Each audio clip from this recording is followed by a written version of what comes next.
Seja muito bem-vindo, seja muito bem-vinda a mais uma edição aqui do Histórias e Memórias, o seu podcast eternizador de histórias e que cria memórias com pessoas marcantes e edificantes da nossa cidade. E hoje tem a incrível honra de poder eternizar a história de uma grande médica que nasceu para salvar vidas através da medicina e, claro, da oftalmologia. Falo dela, doutora Daniele Matsuda, que me dá a honra da sua presença aqui no podcast Eternizador de Histórias.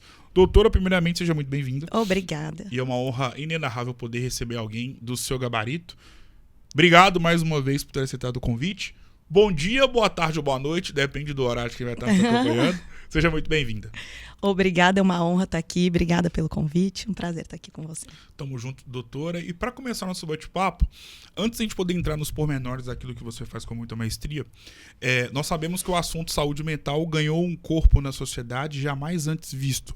Sobretudo pós-2020 e a partir de 2020, por conta da pandemia e tudo que a pandemia gerou nas nossas vidas. Sim.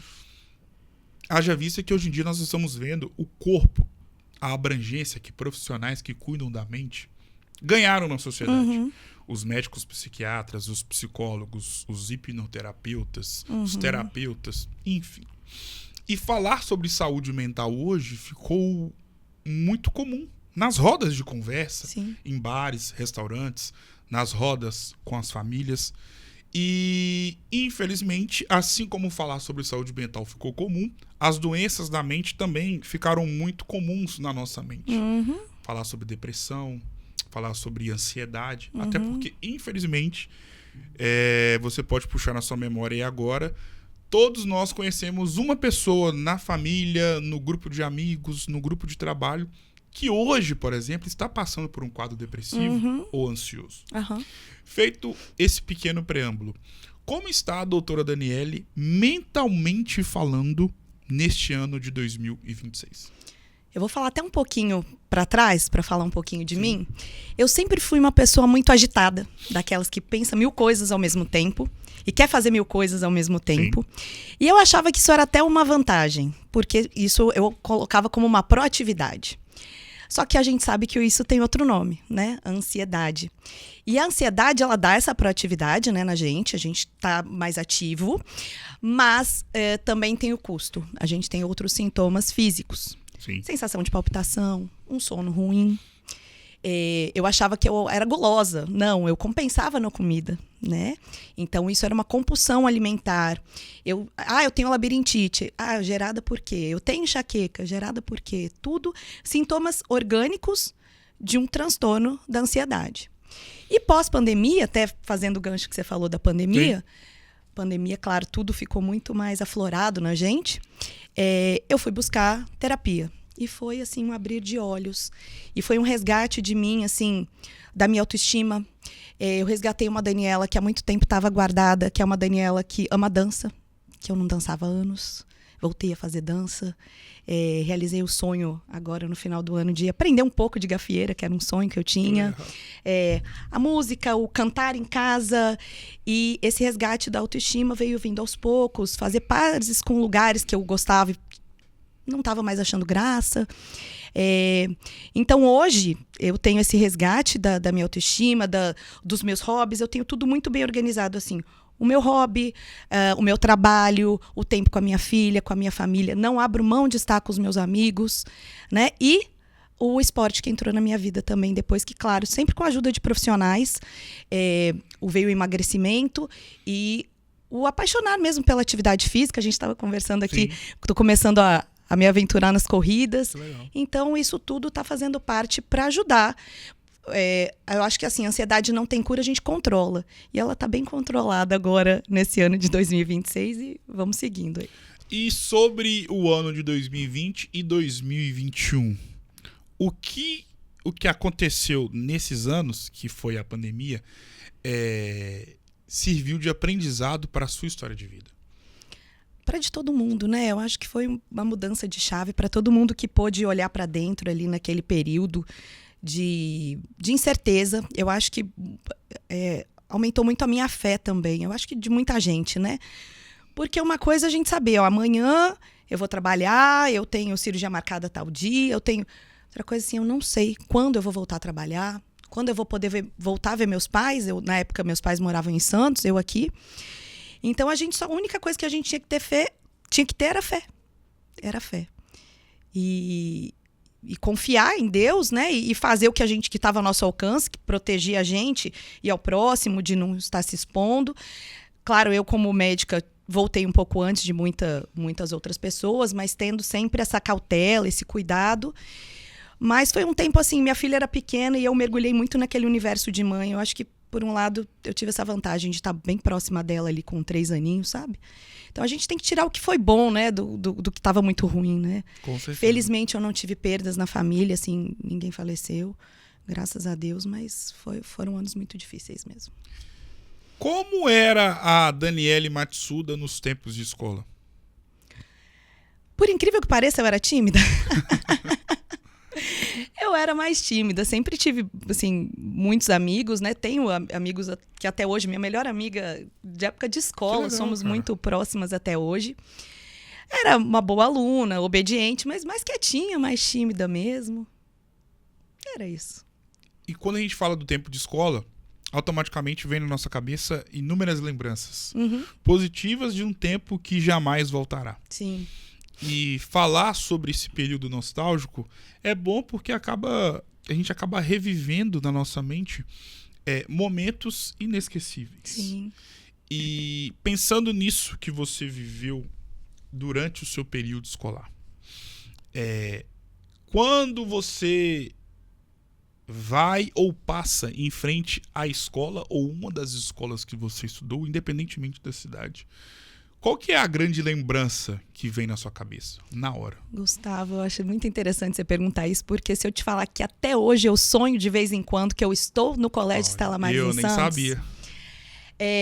Assim, eu amo morar em Valadares, eu amo criar minha filha aqui, eu fiz ótimos amigos aqui, minha filha é muito mais comunicativa que eu, ela já tem muitos amigos aqui, mas se tem uma coisa às vezes que fala assim, nossa, eu queria tanto minha filha estudando na escola que eu estudei. Amo a escola que ela estuda. Sim. Mas, assim, de achar que ela teria as memórias que eu tive, claro, ela está construindo as dela. Mas eu tenho muitas saudades da minha escola, assim. Ela foi muito boa, não só de educação, mas de criação. Era uma escola de freiras, né? Mas mista já na época, próxima à minha casa. E é o que eu falo, eu tenho amizades até hoje do pessoal do Stella Maris. Eu tenho muitas saudades da época da minha escola ali. Depois, só que só tinha até a 8ª série, né? 8ª série na época, agora eu nem sei como é que chama, gente. 9º ano, eu descobri esses dias, pois acredita? 9º ano, 8ª série. Aí o colegial, que também não é colegial, agora é ensino... Agora não, já há uns anos é ensino médio. O colegial fui para outra escola, tenho boas lembranças, mas o período ali, até o 9º ano de hoje, o Colégio Stella Maris foi... Eu sonho de vez em quando que tô lá ainda. Dito isso, qual é o professor ou professora da sua vida? Nossa, tive tantos. Mas eu acho que um professor que me marcou muito, e não é do Stella Maris, porque ali o Stella Maris era como um todo, foi um professor de química já do ensino médio. O Garcia, ele era... excelente professor, ele era muito amigo da gente, muito parceiro, e a gente fez a viagem de formatura do colegial. Terceiro ano, ensino médio. A gente foi para Fortaleza, como eu disse, eu gosto muito de dançar, e a gente dançou forró. E infelizmente ele faleceu alguns anos atrás aí, mas assim, de bate-pronto, quando fala, eu lembro do Garcia. Como todo mundo da sua vida, e que de forma um pouco mais próxima convive com você, sabe, o que aconteceu em uma virada de ano determinou o que seria a sua história de vida enquanto profissional. Que você era ainda muito pequena, e olha como Deus escreve as nossas histórias, né? Quem diria que algo ruim que aconteceu em uma virada de ano, ou seja, em um contexto totalmente de felicidade, de positividade, veio algo ruim que determinou o que você seria profissionalmente anos depois. Como se deu essa história e qual é o filme que passa na sua cabeça acerca de como você foi escolhida para a medicina, mas sobretudo para a oftalmologia? Pois é, né? Eu era bem nova, eu tinha mais ou menos a idade que minha menina tem hoje, próxima à idade que ela tem hoje, uns 9 anos, 8 para 9 anos, eu acho. Era um Réveillon né? Santos, Réveillon, cidade assim, lotada. Sim. E meu avô tinha mania de... A gente chamava pegar jacaré. Como é que vocês chamam aqui, gente? Que é pegar onda assim? Pegar jacaré, não é? Tem outro nome? É. Enfim. Ele no mar fazendo isso, ele não me viu na frente e o dedo dele entrou no meu olho. A força foi tão grande ali na onda, o dedo dele luxou, fez uma úlcera de córnea total no meu olho. Imagina, água salgada ardendo, saí com o olho sangrando do mar. Minha mãe viu aquela cena, né? Imagina, dia 31 de dezembro em Santos, a praia lotada, juntou todo mundo em volta. Eu lembro da dor que eu senti, que foi, imagina, água salgada ainda. E o medo de ficar... Eu acho que eu nem cheguei, assim, criança, eu acho que eu nem cheguei a esse medo, só senti a dor. Sim. Esse medo foi mais dos meus pais mesmo. E aí, corremos para casa, minha mãe só tirou o sal ali, pronto-socorro. Felizmente, na Santa Casa de Santos tinha, e aí tem o link também, tinha oftalmologista de plantão. E aí me atendeu lá um oftalmologista. E hoje eu sei que isso é uma coisa que ainda mais criança regenera muito rápido, né? Sim. Mas eu achei aquilo interessante. E aí depois tive que fazer um acompanhamento, eu olhei aquilo, a luz, e o colírio que pingou, que ficou verde, não sei o quê. Eu falei, mãe, eu gostei disso, eu vou querer fazer isso quando crescer. Minha mãe falou, você é muito pequena e imagina. Sim. Vai mil, porque eu sempre gostei muito de criança. Então, eu acho que minha mãe achou que eu ia ser professora, alguma coisa assim. E olha só, né, hoje... Eu juntei os dois, né? Oftalmologia e a oftalmopediatria. Consegui trabalhar com criança também. E o link é que eu fiz residência na Santa Casa de Santos e atendi por muitos anos nessa salinha onde eu fui atendida nessa urgência aí, oftalmológica. E sobre o curso de medicina, até pra gente poder linkar ainda com o seu período escolar, eu costumo dizer, e isso aconteceu comigo, que foi um baque muito grande para mim a minha primeira semana de faculdade. Porque eu formei no ensino médio em 2014 e logo em fevereiro de 2015 estava na faculdade. E eu me recordo que a primeira semana, o primeiro dia, eu nunca vou esquecer, porque foi um baque muito forte e abrupto em relação a tudo que eu vivi durante anos em um universo escolar. E que eu não iria viver mais dentro de uma universidade, igual a Univale, que é gigante. E foi uma transformação de vida muito abrupta. Para você, como foi esse processo da saída de uma escola onde você ainda tem um sentimento de pertencimento até hoje para a universidade? Como eu fiz um ano de cursinho, né? Então você já está preparando um pouquinho, porque o cursinho é aquela coisa, né? Todo mundo é concorrente. Sim. É diferente ali, por mais que você possa fazer amizades, é diferente do que da escola. Claro. Todo mundo é concorrente. Medicina, imagina, a maioria que estava no cursinho queria fazer medicina. Então, eu já tive o sair um pouco daquele Sim. cenário, né? E eu entrei, em março, eu entrei na lista de espera, né? Na faculdade. E eles já estavam com aí 3 semanas de aula. Meu primeiro dia de aula foi uma aula de bioquímica. E era uma lousa ponta a ponta, assim, da sala, toda escrita com uma letra. Eu sentei aquilo e falei, gente, isso não é o que eu achei que era faculdade de medicina. Eu não sei se eu quero isso não. Aí a cabeça, eu acho que eu vou fazer jornalismo, não sei o quê. Porque realmente, assim, né, todo mundo que já passou pela universidade sabe, os primeiros anos é a base, né? A gente acha que entrei na medicina, eu vou começar já a examinar os pacientes, e isso é muito depois, né? Então, primeiro é a base, e a base é difícil, é bem longe do que a gente quer. Então, realmente foi esse baque a hora que eu cheguei no primeiro dia de aula. Mas deu tudo certo, graças a Deus. Sobre o curso de medicina, é claro que você depois seguiu uma especialidade, logo fez uma especialização.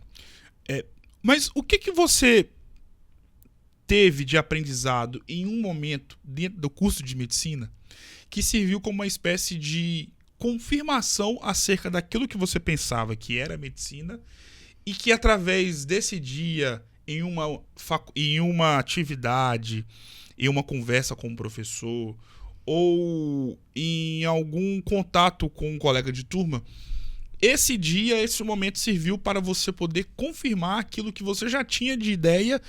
Mas existem situações muito divinas na nossa vida que acontecem, que são os famosos sinais, que você para e pensa, isso foi um sinal de Deus, positivo ou negativo, depende da situação. Qual foi o momento de confirmação dentro da faculdade de medicina que você sabia que através desse dia era algo que você parou, chegou em casa e pensou: é por isso que eu quero seguir na medicina pelo resto da minha vida? Eu entrei na faculdade, como eu disse, já focada em fazer oftalmologia. Sim. Então, você imagina uma pessoa que já quer uma subespecialidade, tem que passar por um monte de coisa. Só que, ao longo do processo, eu fui me apaixonando pela medicina de maneira geral, né? Que a oftalmologia é um setor mais separado, mas pela oftalmologia, pela medicina de maneira geral. Claro que os primeiros anos, como a gente estava falando, a base, né, científica da coisa, mas a hora que a gente passa realmente a lidar com os pacientes, isso principalmente no internato, onde a gente vive mesmo a medicina, a gente fica dentro do hospital.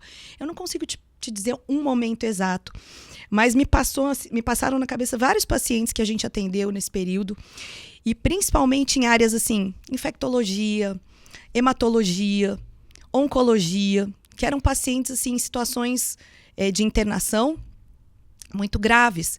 E acontecia isso, a gente ia, passava visita, batia um papo, não só examinava tudo, mas conhecia aquele paciente. E às vezes 2 dias depois a gente ia passar a visita e ele não estava mais. Então é também aprender a finitude das coisas, né? Assim que a gente como médico, a gente tem que aliviar a dor. Nem sempre a gente vai conseguir curar ou evitar a morte do paciente. Então, aprender isso, né? E aprender com muita tranquilidade, que foi o tempo daquela pessoa e que a gente, durante a internação, a gente fez tudo que a gente podia fazer por esse paciente, né? Assim, claro, como estudante, mas até por estudante, que você tem mais tempo, senta, bate um papo, tem esse lado mais humano da coisa, né? Eu acho que foi isso aí que me deu é isso que eu quero fazer pro resto da vida, é curar quando puder, mas confortar sempre. O que você carrega consigo até hoje?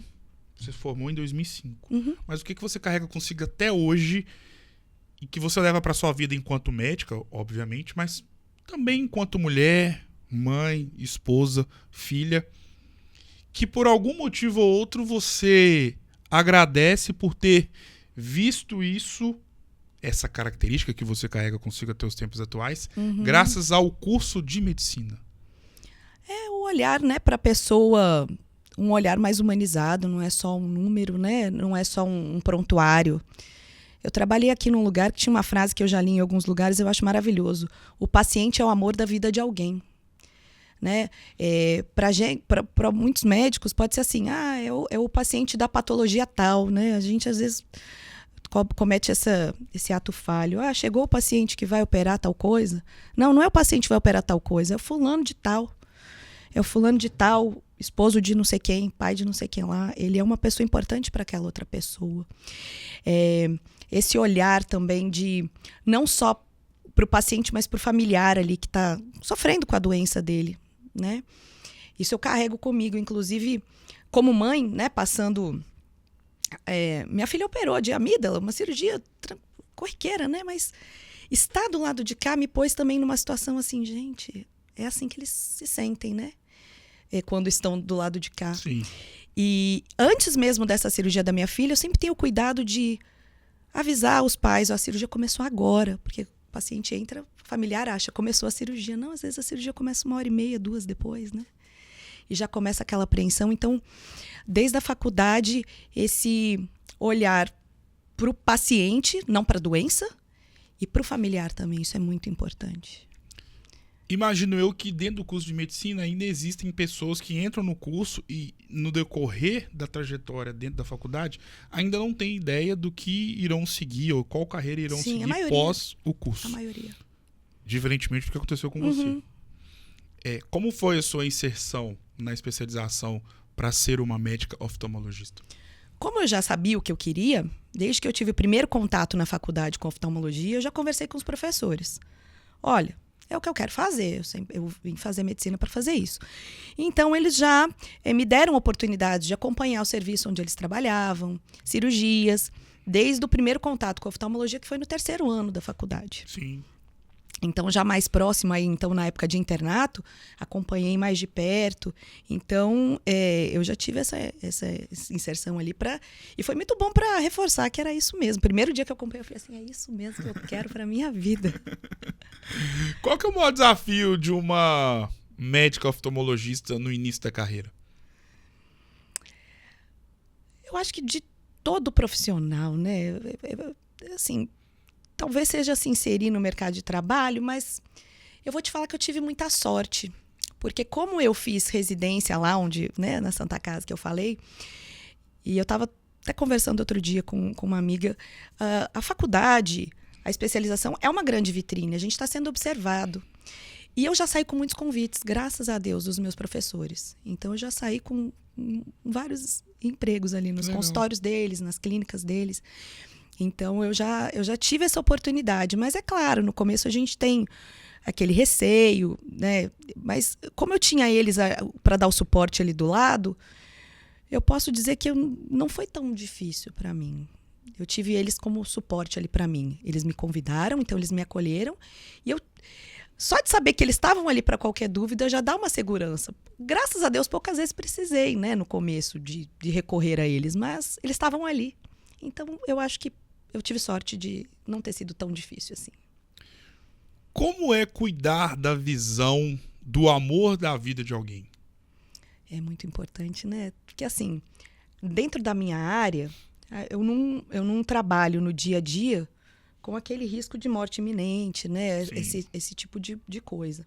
Apesar de, infelizmente, já ter feito o diagnóstico de um retinoblastoma numa criança, né? Que é um câncer ocular.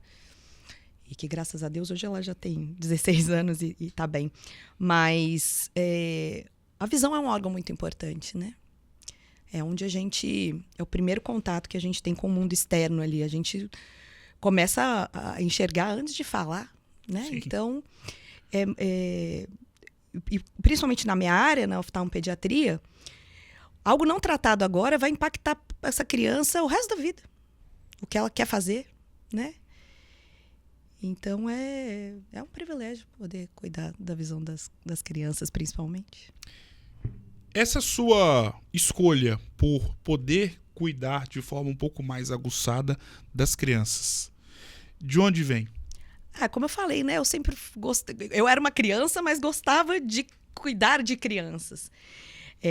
Antes até de descobrir, de ter esse acidente, eu falava que eu ia ter um buffet infantil, ou que eu ia ser professora, ou seja, trabalhar com criança de alguma maneira. E aí veio a oftalmologia, me apaixonei pela oftalmologia e esse lado ficou meio de lado. Na residência de oftalmologia, Sim. eu me apaixonei pelo estrabismo, pela cirurgia de estrabismo, por cuidar do estrabismo. E como o estrabismo é uma patologia que começa na infância, geralmente, então o grande público do médico que trata estrabismo é criança. Sim. E aí também, né, me especializei na oftalmopediatria e consegui juntar as duas paixões, o cuidar de criança e cuidar dos olhos. Aí foi aí que entrou a oftalmopediatria na minha vida. Doutora, nós sabemos que a realidade do brasileiro no cômputo geral é uma realidade muito difícil no sentido financeiro. E às vezes um pai responsável, uma mãe responsável, quer fazer com que o seu filho já possa ter o primeiro contato ali, ou os primeiros contatos com a médica oftalmologista, porém não possui recursos financeiros para poder estar fazendo esse acompanhamento Sim. de forma adequada. E, como você mesma disse, e até por ter esse contato um pouco maior com o público infantil, é de extrema importância cuidar da visão, porque, como você mesma disse, né, e eu corroboro com a sua ideia, porque ela é verdadeira, a gente enxerga primeiro antes de falar. Talvez esse seja um dos tópicos mais importantes e que reforçam o quanto que cuidar da visão é importante para as nossas vidas. Mas e quando a criança não consegue cuidar da própria visão com o trabalho dos pais? Porque a verba no final do mês é insuficiente. O que pode acontecer e o quão ruim isso é para a saúde ocular dessa criança? Sim, inclusive tem uma patologia que chama ambliopia, que popularmente é a vista preguiçosa, né? Isso é muito difícil da gente perceber, porque às vezes a criança vai ter deficiência só de um olho. E se ela não é testada, né, não passa numa triagem, ela não vai saber que tem esse problema. Sim. Só que a gente tem um período hábil para cuidar disso. Que, principalmente até os 9, dá para tentar alguma coisa até os 13. E não é raro chegar paciente que fez exame da CNH, pela primeira vez na vida tampou um olho, tampou outro e descobriu que não enxerga de um dos olhos. Quando eu enxergo de um só, eu perco a noção de distância e profundidade. Olha para quanto trabalho isso impacta, né? Então, é muito importante realmente o acompanhamento oftalmológico anual. Mas é aquilo que você estava falando e concordo muito com você, né? A gente tem, sim, problemas de saúde pública e nem sempre os pais têm acesso. Mas um pediatra treinado, e não é difícil você treinar, coloca aquela tabelinha lá e faz a triagem dessa criança. É um recurso para saber, ó, seu filho precisa e encaminhar, né, para um setor especializado. Inclusive, spoiler aqui, olha, eu fiz uma aula e estou querendo começar a implantar nas escolas. Então, escolas que quiserem entrar em contato comigo, para treinar o olhar dos professores para problemas oftalmológicos na infância. Tanto escolas particulares, e aí fica fácil, os pais levam, né? O professor fala, olha, seu filho tô notando isso e isso, o pai leva. E em escolas públicas a gente vai ver o que a gente consegue juntar com o setor de secretarias de saúde, né? Eu até conversei com pessoas até de outros municípios, para justamente fazer essa triagem. O ideal é que toda criança passe todo ano, é o ideal, mas a gente sabe que nem toda criança. Então, se pelo menos tiver um olhar treinado para detectar problemas oftalmológicos na infância e encaminhar, e ter para onde encaminhar e fazer todo esse caminho, vai ser muito bom se a gente conseguir isso.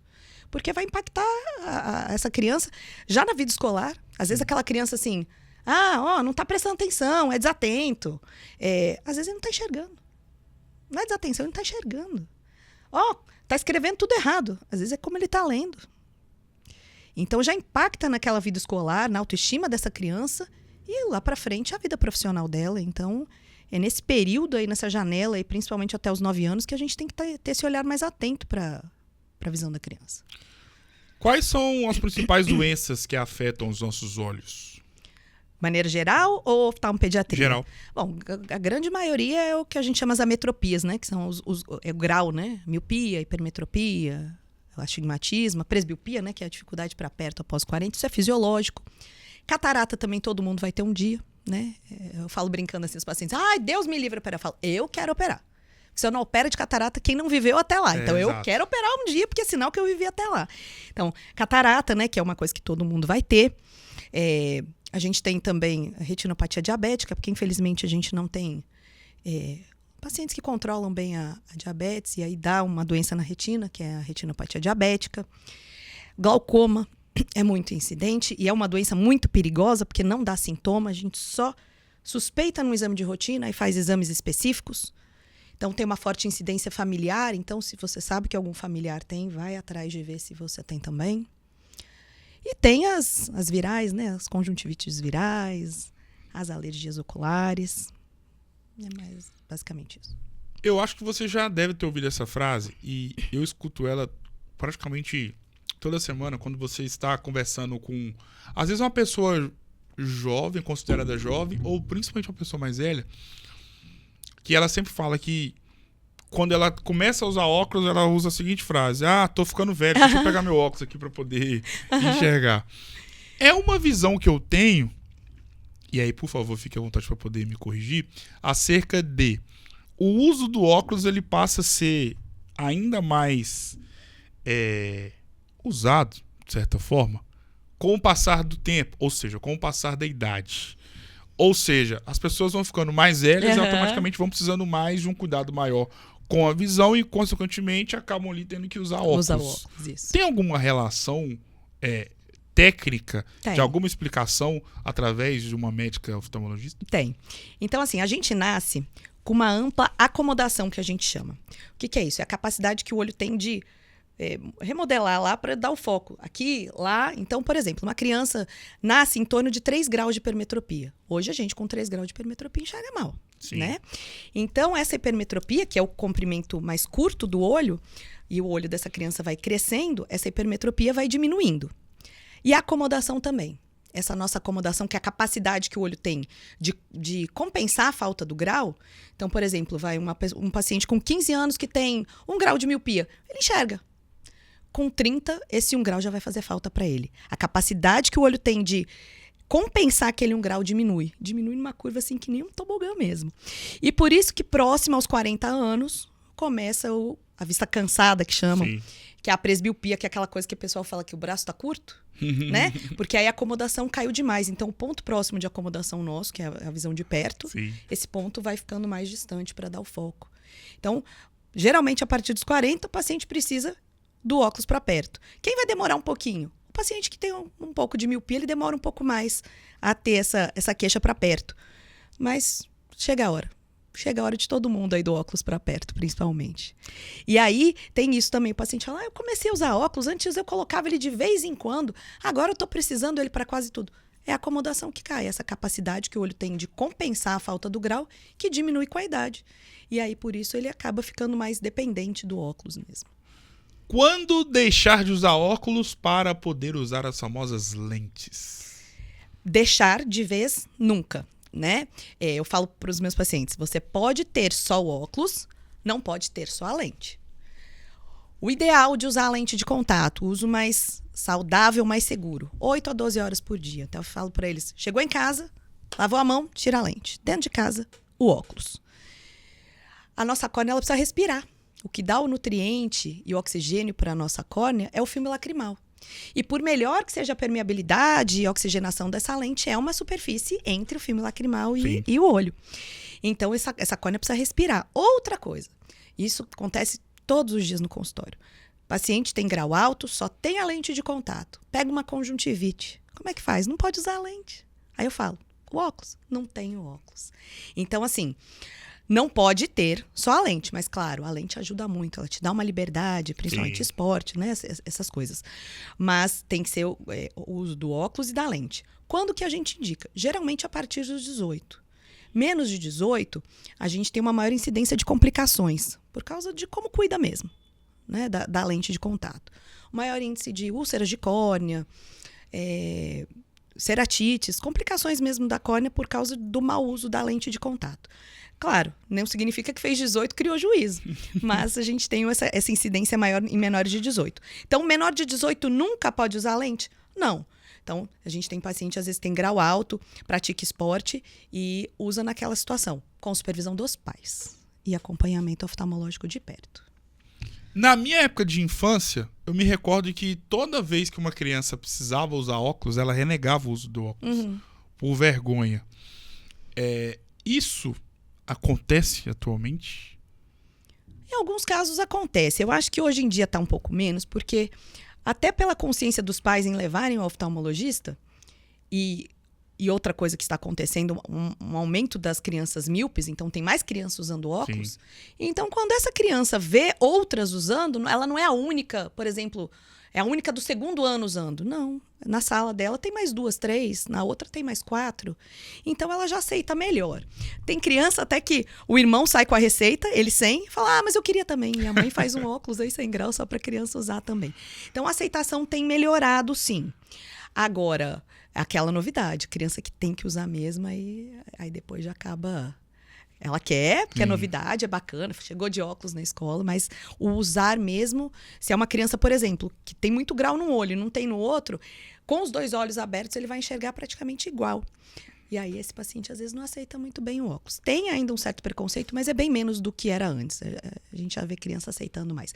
Também hoje em dia tem modelos mais bacanas de óculos, né? Quando eu era criança eram 2, 3 assim, feios para criança. Hoje em dia a aceitação é melhor, sim, graças a Deus. Eu conheço muitas pessoas que adotam o seguinte comportamento e eu queria saber de você o quão maléfico é para a saúde ocular retardar os exames de vista, no sentido de postergar a marcação de exame de vista com medo de ter algum tipo de problema, ou às vezes retardar porque acha que não é algo tão necessário assim. Veja bem, usar ou não usar o óculos normalmente não diminui o grau. Então isso assim, eu tô demorando para ir, meu grau deve ter aumentado muito porque eu não tô usando. Não, ele vai aumentar por outras questões. né? Do envelhecimento mesmo do cristalino, da córnea, questões hormonais. Não vai mudar porque você não usou o óculos. Vamos supor que você foi há 2 anos atrás, fez uma receita, pouco usou esse óculos. Deve ter aumentado porque eu não usei. Não. O grande problema é que o exame de vista, como popularmente fala que é o exame do grau, Sim. ele é uma grande oportunidade desse paciente fazer a consulta oftalmológica e detectar outros problemas, como o glaucoma que a gente conversou aqui, que a gente só vai detectar, suspeitar num exame de rotina e pedir exames específicos. Né? O paciente diabético, o início da retinopatia diabética é muito insidioso. Ele não vai falar assim, tá tudo embaçado. Então, ali no começo, a gente consegue agir rápido para isso não piorar. Então, assim, essa é a oportunidade de detectar outras doenças, não só o grau. Por isso também existem outros profissionais que fazem exame oftalmológico, o exame do grau, e isso é uma eterna briga assim, na oftalmologia, porque esse técnico ele vai fazer aquele grau, mas e o resto? O olho não é só o grau. A metropia é uma doença da oftalmologia. Exato. Né? Então, às vezes, perde a chance de fazer esses outros exames. Isso sem contar, assim, criança, o grau que encontra, às vezes, não é o grau que prescreve. Então, vai muito além aí. Mas o importante é fazer a prevenção mesmo, né? O ideal é anual. Quem tem outras patologias, depende da patologia, o acompanhamento tem que ser mais regular. Mas não pelo grau em si. Se demorar para fazer o grau, não é pelo grau, são outras patologias. O que acontece com a nossa visão quando ela deixa de existir? Cegueira total? Pois é, né? Um quadro muito, muito ruim e, infelizmente, hoje a gente não tem muita acessibilidade ainda para esses casos, né? Quando a gente chega num índice que a gente chama de visão subnormal, existem alguns recursos, que a visão subnormal é uma baixa de visão muito significativa, mas ainda não é a cegueira. Telelupas, lupas de aumento, programas que traduzem ali, né, fazem a leitura para você, mas para um paciente totalmente cego, anda na rua e se imagina sem enxergar. Até onde você acha que você consegue chegar? Aqui, andando. As calçadas ruins, desniveladas, sem acessibilidade. Às vezes, quase nenhum sinal tem o som para esse paciente atravessar. Então, é uma coisa ainda que tem que evoluir muito, eu acho. A acessibilidade para o paciente cego. Porque ele está cego, ele perdeu um dos principais sentidos. Mas ele ainda tem muita coisa que ele pode fazer com a ajuda desses recursos. Mas eles ainda são muito falhos. Qual é o maior sonho que você já realizou sendo médica? Eu acho que cada vez que eu mudo alguma coisa na vida do paciente, já é uma realização.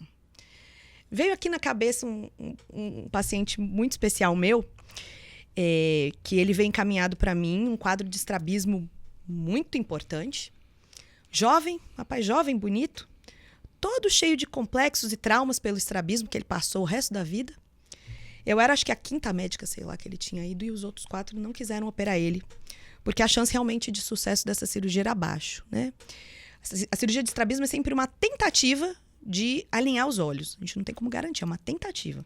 Mas tem casos onde a gente acredita que vai ter mais sucesso. É um desvio pequeno, o paciente mais jovem, um desvio para dentro, que é melhor para operar. Mas, enfim, o caso dele, realmente, a chance era baixa. Mas eu falei assim, vamos tentar? O não a gente já tem, vamos tentar? E quando eu tirei o curativo desse paciente, eu me emocionei, o olho estava reto. E é um caso assim que emociona porque mudou tanto a vida dele que ele tatuou a data da cirurgia. Então, quando assim, eu vejo a autoestima dele, eu sigo ele em rede social, e ele posta selfie, posta foto, e virou meio modelo, né? E quando a gente vê mudar a vida do paciente, a gente se sente realizado ali. Eu peguei esse caso específico, mas tem outros, né? Assim, é que a criança quando opera muito cedo, ela, graças a Deus, a gente evita esse caminho de bullying e da não aceitação. Eu já peguei esse paciente já tendo passado todo esse processo, né? Eu operei uma mãe com estrabismo e ela sofreu demais e ela quis operar o filho assim que ele pôde. E ela falou, eu não quero que meu filho passe por tudo que eu passei por ter o estrabismo. Eu operei ano passado ele e ficou muito bom. E eu também vejo, é muito engraçado a gente ver na rede social depois como eles mudam, né? Depois que faz. Não é só estética, né? É uma cirurgia reparadora. A gente Sim. muda ali a vida desse paciente. Qual é o grande sonho que você almeja realizar sendo médico oftalmologista? Eu acho que é continuar fazendo o trabalho que eu faço. É ampliar e ajudar, né? Ampliando o conhecimento, como é que eu falei dessa aula, né? Sim. Eu acho que se eu conseguir cuidar do maior número possível de crianças, assim, não vou conseguir atender todas no consultório, infelizmente. Mas se eu conseguir divulgar a informação para que elas sejam cuidadas de alguma maneira, ou que os pais ou os professores detectem e mude a vida dessa criança, né? Por assim, cuidar cedo de um problema que tem como cuidar agora e depois não, eu acho que esse é meu sonho mesmo. É cuidar do maior número que eu puder, ou no consultório, ou divulgando a informação. Porque eu não vou conseguir estar em todos os lugares, mas a gente, espalhando informação, a gente ajuda um número muito maior, né? Tem um tópico que eu vejo que tem sido muito alertado na internet, e aí vai ao encontro da medicina no cômputo geral, não somente em uma especialidade apenas, que é sobre a importância do médico ter gestão de carreira. E aí, eu, curiosamente, aqui no podcast já ouvi vários relatos de profissionais que prestam consultorias financeiras para inúmeros profissionais de diferentes ramos. E hoje em dia tem sido muito comum ouvir desses profissionais, que obviamente não citam os nomes, claro, por ética, situações deploráveis financeiramente falando de médicos, independentemente da especialidade em que ele atua. Uhum. E para quem é leigo como eu, que tem um primo só, primeiro, que é médico, é algo muito incomum você pensar que existe um médico que, no português, né, popular, tá quebrado. Porque nós crescemos ouvindo sempre que se fulano ou cicrano é médico, ele tem uma vida financeira altamente alta e totalmente segura. Só que tem acontecido muito isso. E ouvindo esses profissionais que cuidam de outras carreiras. Pensando de forma um pouco mais ampla, financeiramente falando, como você se planejou para poder ser a gestora da sua carreira e que toda essa ação que você praticou, imagino eu, implicou diretamente e de forma positiva na vida que você possui hoje? Eu tô até precisando fazer esse planejamento de carreira. Mas você tá bem, né? Não tá? Não, assim, médico não falta trabalho, né? Essa é a grande vantagem da medicina. Você pega outras formações, outras faculdades, que a pessoa sai e você conversa com um ano depois com a sua turma e vai ver quantos estão empregados na área. Na medicina, não. Todos vão estar empregados na área, né? Então, essa é a grande vantagem. Não falta trabalho. Quando a gente sai, a gente dá plantão em pronto-socorro, antes de fazer a residência, depois começa na área. Então, trabalho não falta. Então, assim, medo de trabalho eu não tenho, mas gerenciar a carreira eu não sou muito boa nisso, não. Claro, a gente tem uma situação confortável, né? Eu consigo ter um carro, uma filha numa boa escola, cuidar todo desse lado de saúde e educação dela, mas realmente eu preciso esse lado mais empreendedor da Daniela. Eu tenho esse lado muito do trabalho, proativa para as coisas, mas esse olhar... Eu tô precisando aí, inclusive, né? Se tiver indicação. Indicar. E pensando na sua vida enquanto mulher e profissional, você teve uma mudança de ambiente que foi muito significativa para a sua história de vida e que estará para sempre consigo dentro do seu enredo neste plano, que foi sair de Santos e vir para Governador Valadares. Existiu um certo medo no início? E se não, o quão grata você é por não ter ficado com medo de ter feito essa mudança tão disruptiva na sua vida que implicou pessoalmente e principalmente profissionalmente? Eu só nasci em São Paulo por questões aí de médico da minha mãe, mas eu falo que eu nasci em Santos. Eu estava em Santos desde uma semana de vida, então fui criada em Santos. Amo Santos, amo minha cidade, tenho ótimos amigos e ótimas lembranças lá. Mas quando veio o convite para Governador Valadares, eu vi uma ótima oportunidade de um crescimento pessoal e profissional. Eu fui convidada justamente pela minha principal área de atuação, que é oftalmopediatria e estrabismo.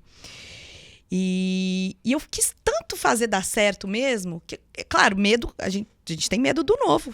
Sim. Era outra cidade, outro estado, longe. Eu filha única, imagina. Eu só conhecia aqui as pessoas que me convidaram, né? Graças a Deus me convidaram. E por mais próximos que éramos, eram só eles, né? Então eu não conhecia nada, eu nunca tinha vindo a Valadares. Eu vim a primeira vez só quando veio o convite para conhecer a clínica, a cidade, e vim. Óbvio que tive medo, mas a vontade de dar certo era maior que o medo. Então eu vim. E aqui estou até hoje, né? Desde 2013. E sou muito grata ao convite, eu sou muito grata à oportunidade, né, que eu tive, o convite deles, a abertura que tive e tenho até hoje na clínica. E agradecer a mim também, né, por ter tido a coragem de vir. Eu vim sozinha na época, hoje meus pais moram aqui comigo. Na época eu namorava, meu namorado morava no Rio, eu em Santos. Depois ele veio, né, e casamos e hoje é meu ex-marido, mas está aqui ainda ajudando a cuidar da nossa filha. E tive uma menina aqui, valadarense. Que legal. Então, hoje eu sou valadarense, né? Só não. Amante do calor também? Santos também é quente, né? Mas já acostumei. Mas lá tem aquele tópico diferente que é a praia, né? A praia que eu via só pelo carro passando, assim. Tá tudo certo. A nossa vida é como se fosse um livro. Com páginas positivas e páginas negativas. Uhum. E são assim todos os livros que já foram lançados e todos que serão lançados por toda a eternidade. Sim. E o mais interessante é que Deus é tão maravilhoso que ele faz com que nós possamos sermos autores dos livros, das páginas dos livros das nossas vidas. Sim. Então, todo dia, você, Daniela Matsuda, escreve uma página do livro da sua vida. Sim. E pelo fato da gente ser o autor das páginas, dos livros das nossas vidas, essas páginas ou capítulos, elas podem vir através de um momento, um período, uma conversa, uma bronca, uma briga, uma discussão que gerou um capítulo muito impactante na nossa história de vida. E isso acontece todos os dias, porque todos os dias nós escrevemos uma página do livro da nossa vida. Sim. E no livro da sua vida você tem um mês que mudou totalmente a sua história nesta terra. Que foi o mês de março de 2018. Sim. Qual o significado desse mês e desse ano para o restante da sua história de vida? Ali nasceu uma mãe. Né? Nasceu a minha filha e junto nasceu uma mãe, que era o sonho da minha vida. Como eu já disse aqui algumas vezes, sempre gostei muito de criança. Eu era uma criança que gostava de cuidar de criança, então você imagina que isso era um sonho desde criança. O brincar de boneco, o cuidar, o de ser a mãe das amiguinhas menores. Então eu sempre foi o meu sonho. E no fundo, ali no íntimo, eu tinha uma preferência por menina. A gente não fala antes de né, concretizar que é menina, mas...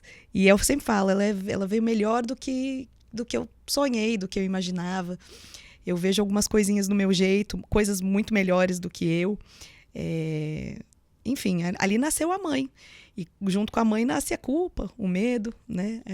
Coisas que antes a gente não tem medo, quando a gente não tem filho. Hoje, hoje eu sou mãe, eu preciso pensar, porque eu tenho ela, né, pra cuidar e criar. Ali foi, acho que o capítulo mais bonito mesmo. Pensando no que você é hoje, além da medicina, o que é ser mãe? É um desafio, é muito bom. É um amor que não se mede, não se explica. Já você vai saber como pai. Tomara. É um amor que não se mede, não se explica. É um agradecer todo dia da saúde, da presença daquela criança. É fascinante ver ela crescer, mas é muito desafiador você fazer ela crescer com princípios, educar, né, essa criança, principalmente no mundo de hoje, né, que você tem informação de todos os lados, infelizmente nem todas boas, né? Sim. A gente não tinha, né, internet, a gente brincava na rua, né? Então hoje o desafio é muito maior, os perigos são maiores, é lindo, é gratificante, mas é desafiador. ao mesmo tempo. Mesmo com a Luana tão nova, qual foi o maior momento que você já viveu com ela? Que pode ter sido uma conversa ou uma briga que serviu como uma correção de algo que ela fez ou deixou de fazer na escola, ou com alguma coleguinha ou com um coleguinha. Aquele tipo de momento, doutora, que daqui a 20, 30 anos, quando eu estiver bem velhinho, eu estiver entrevistando ela, eu vou perguntar qual foi o momento que mais impactou a infância dela, ela vai me responder que foi esse momento que você vai falar agora. Eu acho que se você perguntar pra ela, eu acho que eu sei o que ela vai responder. Mas assim, eu tenho conversas muito interessantes com a minha filha, porque talvez pode ser do jeito que eu crio, né? Deve ser. Eu acho ela muito madura, assim, pra idade, sabe? Eu me separei do pai dela, ela era muito novinha. E ela lidou muito bem com a situação, assim, sabe? Apesar de tão nova. Até hoje ela fala umas coisas que eu falo, minha filha, você só tem 8 anos, você sabia? Isso é bom, isso é ruim, né? Claro, né? Essa maturidade assim tão precoce. Mas eu sempre gostei muito de carnaval, né? Eu já comentei aqui com você, né? Apaixonada pelo carnaval, assim. E aí, pandemia. Poxa, eu queria minha filha já inserida. O que eu fiz? Eu decorei a casa inteira. A sala inteira de carnaval. Coloquei lá, primeiro bloquinho da Luana. Aluguei fantasia pra mim, pra ela. Confete, serpentina, ela e o pai dela dentro de casa. Fantasiamos as bonecas. Então, eu fiz muitos desses momentos pra ela ali. Eu criei um universo pra ela dentro de casa na pandemia. Se você perguntar pra ela, eu acho que daqui a alguns anos, acho que ela vai ter essas lembranças. Aí eu empolguei, aí eu fiz festa junina também, eu fiz outras coisas, mas esse momento ali que o universo dela era só dentro de casa, ali a gente criou uma conexão muito bacana. E eu também acho que são esses momentos aí de universo que eu criei para ela, dentro do mundo que a gente podia, que era a nossa casa. Sim. E ali a gente fez uma conexão muito grande. E eu mostrando também a minha paixão ali para ela, para ver se também segue. Falando de amor, falando de vida, o que você tem a falar sobre o seguinte nome? Nani Matsuda. O nome, cá entre nós, tá? Ninguém tá ouvindo. O nome é Nanete, né? Mas ela não gosta, aí é Nani, tá? Não falei isso, eu tá? Eu sei disso. Nani Matsuda, uma mulher muito forte, uma mulher inspiradora. Meu exemplo, né? Como todo exemplo, a gente tem aquela coisa que a gente fala, isso eu não quero fazer igual, isso eu quero ser igualzinha a ela. Mas ela é admirável, ela cuida da família assim como uma leoa mesmo, assim. Em primeiro lugar é a família dela, até antes dela, sabe? É a família que, assim, protege todo mundo com unhas e dentes. É minha referência, minha mãe. Aqui, ó. Ó, detonado. Luana, Daniela, Nanete e Milton. Que legal, que legal. Cravado na pele. Isso aí. Como eu disse anteriormente, nós temos capítulos positivos e negativos na nossa história. E todos eles fazem parte da nossa vida de forma muito forte. Uhum. Porque acabam sendo tatuagens. Aham. Tatuagens da nossa alma. Sim. Seja um momento positivo ou principalmente um negativo, que acaba marcando mais por ser algo ruim. Uhum. E que de alguma forma a gente precisa ali controlar nossas emoções e passar por cima disso. Ouso dizer que nós temos mais capítulos negativos do que positivos na nossa história de vida. Que é, infelizmente, o que marca mais, né? E por isso que a gente comemora tanto as nossas vitórias e os capítulos positivos, porque nós sabemos a dor que é ter consigo ali na nossa história e carregar durante muito tempo um capítulo negativo. Uhum. Feita essa pequena introdução, qual é o capítulo mais triste da sua vida e o que você fez ou está fazendo para passar uma borracha nesse capítulo da sua história de vida? É até delicado falar, né? Porque a gente envolve outras pessoas, mas o final do meu relacionamento não foi bacana, né?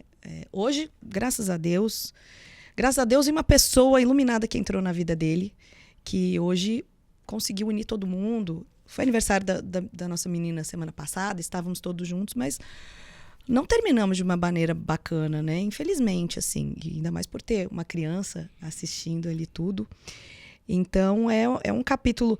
Todo término é doloroso, de tudo.